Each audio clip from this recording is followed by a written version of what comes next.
and I'm thrilled that we're here with Julie Schelling from the Peace Pledge Project, and getting ready to head to Greenland for an event on melting the ice in the heart of humanity, the only continent where there's never been war, and some of that ice will be melted and that water will be brought to Assisi for this remarkable event. And the peace pilgrimage there is going to, on the 21st through the 24th, we're in Greenland, but then on the 29th, this remarkable day, I wanted to ask you a couple of questions about this day.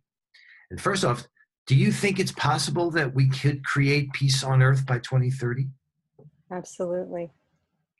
I do. And what do you think most stands in the way?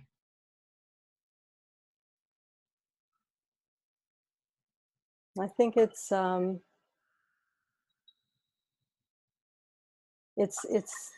think the lack of looking within and acquainting ourselves with ourselves.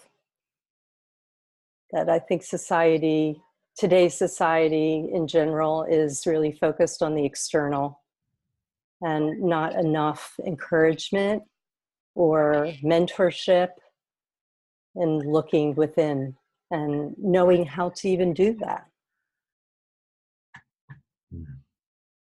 So can you imagine a way that we can overcome that in a world that people would be looking within? I think it has to come from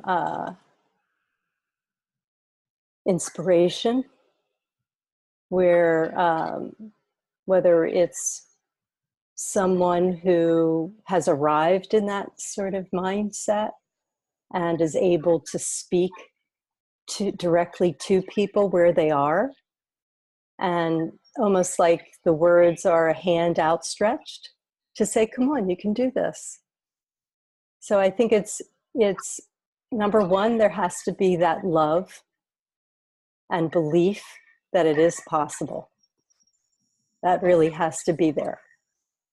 And then to see someone, to be able to see someone who has arrived and who is living that, and who is an example of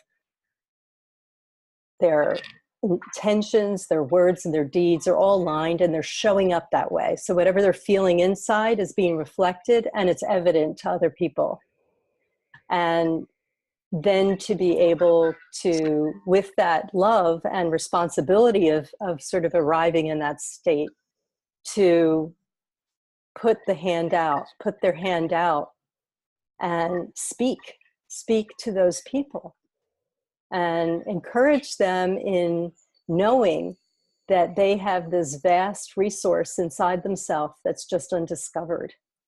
It's just not tapped into because they're living in a narrative that has either been grafted onto them from the time they were young and just never challenged until something maybe horrific happens, where you have like this sort of metamorphosis and life-changing experience because of some catastrophe that wakens that inner deep sort of soul or authentic presence. Beautiful, beautiful. Wow. So what do you most want to contribute to creating peace on Earth?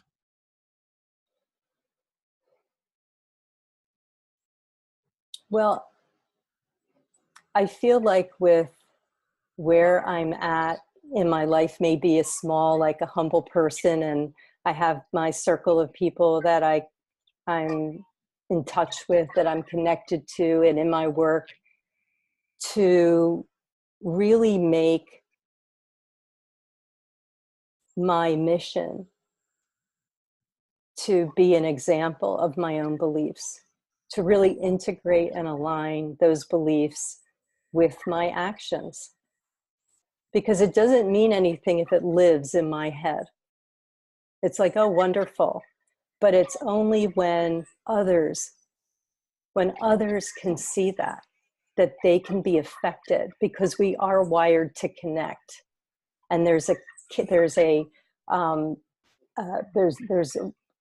don't want to go into some of the research of the work that I do with something called conversational intelligence, which is based on Judith E. Glaser's work She's an executive coach, but and does a lot of work in culture change. But her work is based on how our conversations impact the neurochemistry in the brain, and how in the way I may convey something to you can actually ignite the production of cortisol in you, where you feel threatened.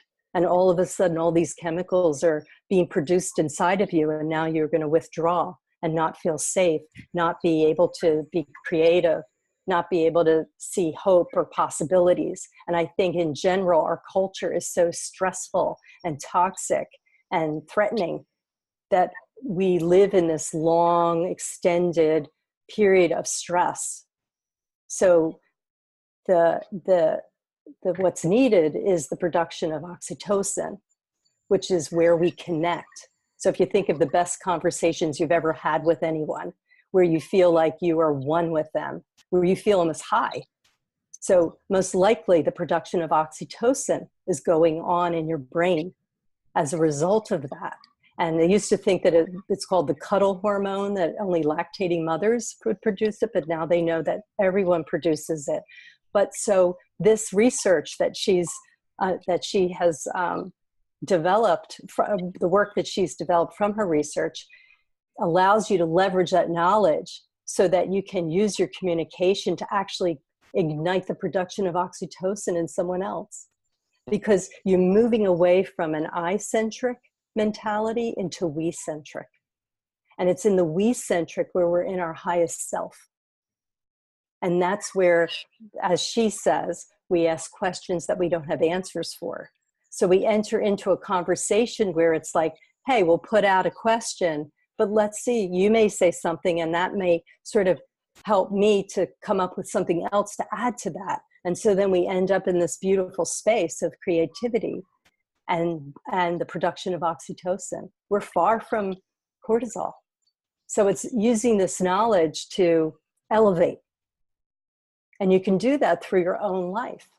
So if you can do it through your own life, you're actually helping others to connect and move more to the side of feeling safe. Beautiful, beautiful.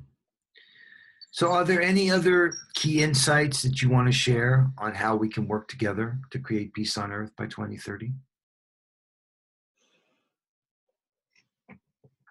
Well, I commend you for all the work that you've done in connecting so many like-minded individuals and leaders who all want the same thing, right? We all want that peace.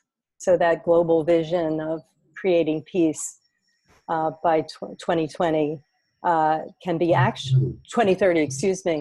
Okay. 2020 is the launch of the global peace. Okay, sorry. So okay. 2030.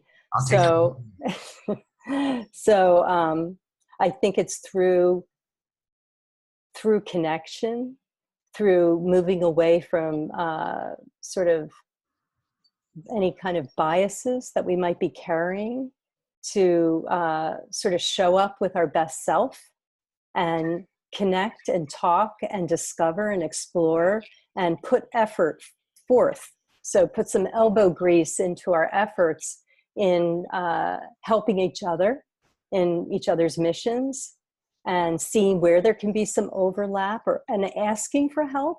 I think that's important too, not to be siloed off and feel that we can't ask others, but to just put ourselves out there and trust that if we all want the same thing, that we all have the same needs for our own mission for it to be successful, that if we elicit the help of all of these wonderful connections that you are sort of incubating, that we can help each other. So it's almost as if each person serves as a foothold for our friends. It's very reciprocal.